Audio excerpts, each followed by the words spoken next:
Assalamualaikum warahmatullahi wabarakatuh. Innal hamdalillah wassalatu wassalamu ala Rasulillah Sayyidina Muhammad ibni Abdillah wa ala alihi wa sahbihi wa mawalah amma ba'du. Puji syukur selalu kita panjatkan kepada Allah Subhanahu wa taala yang telah memberi kita beribu-ribu nikmat. Tak lupa pula salawat serta salam tetap tercurah limpahkan kepada junjungan kita Nabi besar Muhammad sallallahu alaihi wasallam beserta keluarga dan sahabat-sahabatnya.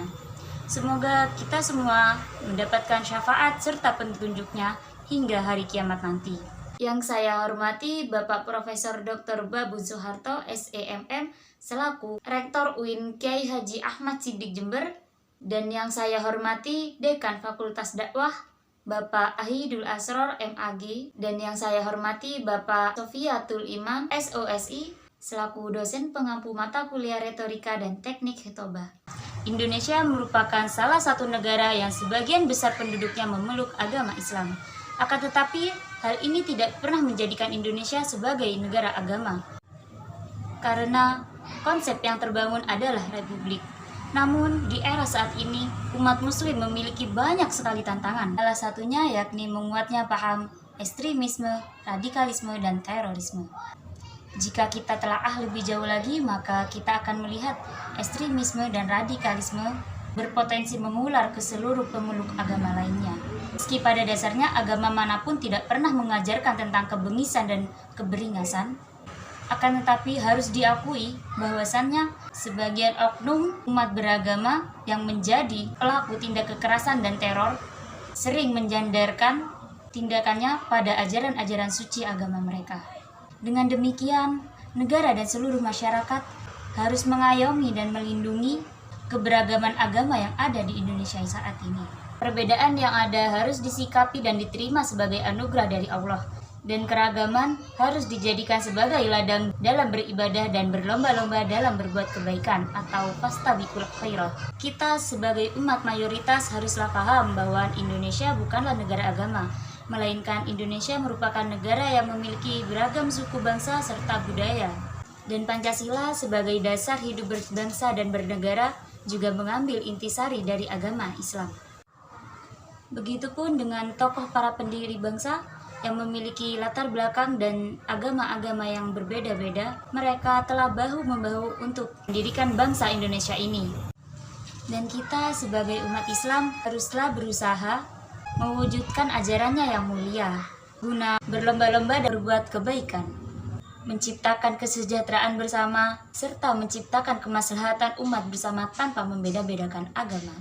Sikap toleran dan moderat menjadi prinsip utama dalam bermasyarakat. Rasulullah Shallallahu Alaihi Wasallam menyatakan bahwasannya agama yang paling dicintai oleh Allah Subhanahu Wa Taala adalah agama yang lurus dan moderat. Sesuai dengan hadis riwayat Bukhari, diriwayatkan dari Ibnu Abbas radhiyallahu anhu, suatu ketika Rasulullah ditanya, agama apa yang paling Allah cintai? Maka Rasulullah Shallallahu Alaihi Wasallam menjawabnya, agama yang lurus dan moderat. Nabi Muhammad secara tegas telah menjelaskan bahwa toleransi dan moderasi merupakan esensi dari Islam. Allah Subhanahu wa taala menciptakan manusia untuk dicintai dan saling mencintai. Kita mencintai makhluk berarti kita mencintai ciptaan Allah Subhanahu wa taala. Dalam ajaran Islam, Allah juga telah menegaskan tentang toleransi beragama yang telah disebutkan dalam surah Al-Kafirun ayat 6. Lakum dinukum waliyadin, dan untukmu agamamu dan untukku agamaku. Al-Quran sebagai pedoman dan pegangan hidup umat Islam sangat banyak menceritakan tentang hidup toleransi dan moderasi dalam bermasyarakat. Dan sudah semestinya kita harus memahami pesan-pesan toleransi yang terkandung di dalamnya. Selain itu, kita juga sebagai umat Islam sudah seharusnya sadar dan aktif dalam menyampaikan pesan-pesan toleransi Al-Quran pada kehidupan bermasyarakat.